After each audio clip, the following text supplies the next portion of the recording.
चीन, पाकिस्तान और तालिबान की दोस्ती से क्या भारत की चिंता बढ़ेगी? पाकिस्तान के विदेश मंत्री इसहाक डार अपनी चीन यात्रा पूरी कर चुके हैं।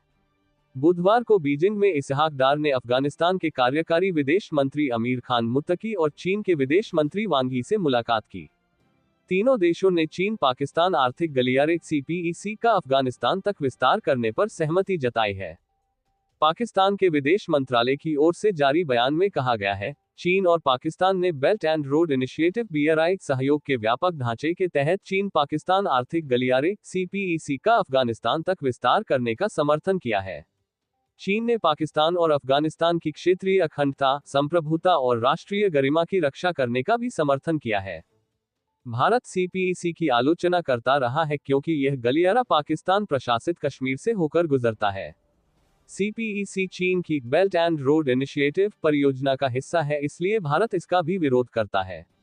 यह त्रिपक्षीय बैठक विदेश मंत्री डॉक्टर S जयशंकर की अमीर खान मुत्तकी से बातचीत के कुछ दिन बाद हुई है।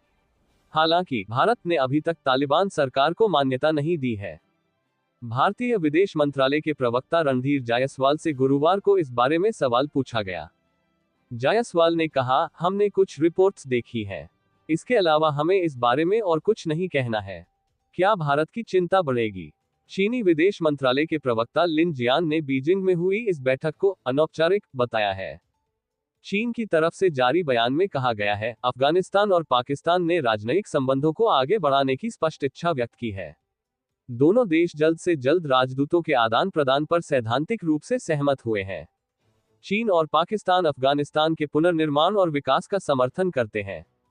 चीन साल 2021 में सत्ता में आने के बाद तालिबान सरकार के साथ राजनयिक संबंध जारी रखने वाले शुरुआती देशों में से एक था। इस मुलाकात को पाकिस्तान की भारत के खिलाफ कूटनीतिक रणनीति और क्षेत्रीय समर्थन जुटाने की कोशिश के रूप में देखा जा रहा है। पाकिस्तान ने अपने बयान में कहा है कि क्षेत्र से आतंकवाद खत्म करने और सुरक्षा सहयोग बढ़ाने पर सभी पक्षों ने सहमति जताई है। नई दिल्ली स्थित स्वतंत्र शोधकर्ता और विदेशी मामलों की जानकार रुशाली साहा का मानना है कि चीन, पाकिस्तान और तालिबान शासन के बीच बेहतर संबंधों में मदद कर रहा है, जिससे भारत की चिंताएं निश्चित तौर पर बढ़ेंगी। रुशाली साहा ने द डिप्लोमेट मैगजीन में लिखा है, हाल ही में तालिबान और इस्लामाबाद के बीच महत्वपूर्ण मुद्दों पर बातचीत हुई है। यह अफगान शरणार्थियों को बड़े पैमाने पर निर्वासित करने, पिछले साल दिसंबर में सीमा पार हवाई हमलों और सैन्य झड़पों के कारण आई खटास के बाद से संबंधों में आई नरमी का संकेत है। पाकिस्तान और तालिबान के बीच संबंधों को चीन सुगम बन रहा है। ये बीजिंग इस्लामाबाद तालिबान के बढ़ते गठजोड़ का संकेत देता है। इससे नई दिल्ली में चिंताएं पैदा होना निश्चित है।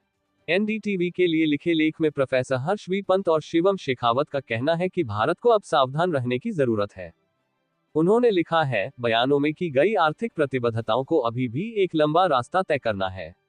CPEC पर कोई प्रगति नहीं हुई है और निकट भविष्य में भी कोई प्रगति होने की उम्मीद नहीं है। लेकिन भारत और पाकिस्तान के बीच संघर्ष के बाद पाकिस्तान और अफगानिस्तान को अपने क्षेत्र में फिर से शामिल करने की चीन की कोशिश नई दिल्ली के लिए परेशानी का सबब बन सकती है। अफगानिस्तान ने जो बयान जारी किया है उसमें आतंकवाद जैसे शब्द का जिक्र नहीं है।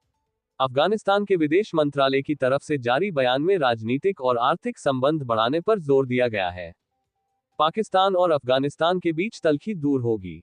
तालिबान के 2021 में दोबारा सत्ता में लौटने के बाद दोनों देशों के रिश्ते और तनावपूर्ण हुए हैं।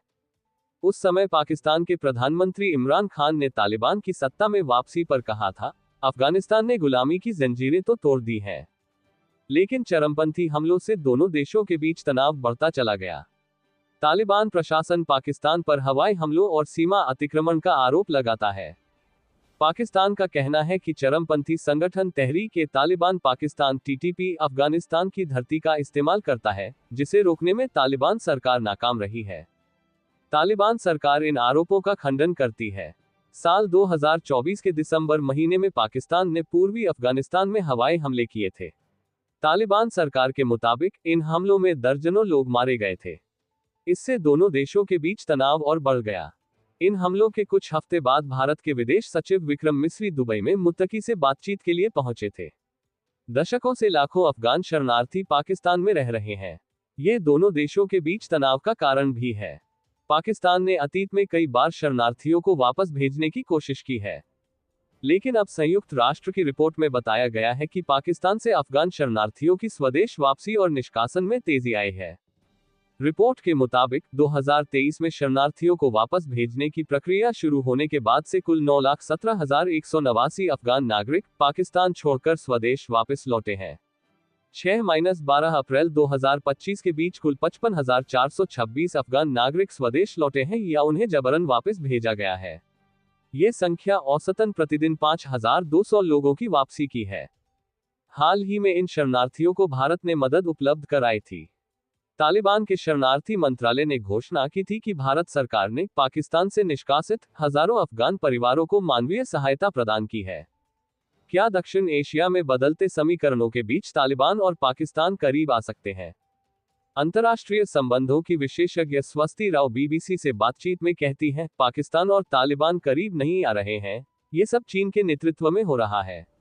चीन नहीं चाहता कि इन देशों में उसके आर्थिक हित खत्म हो जाए।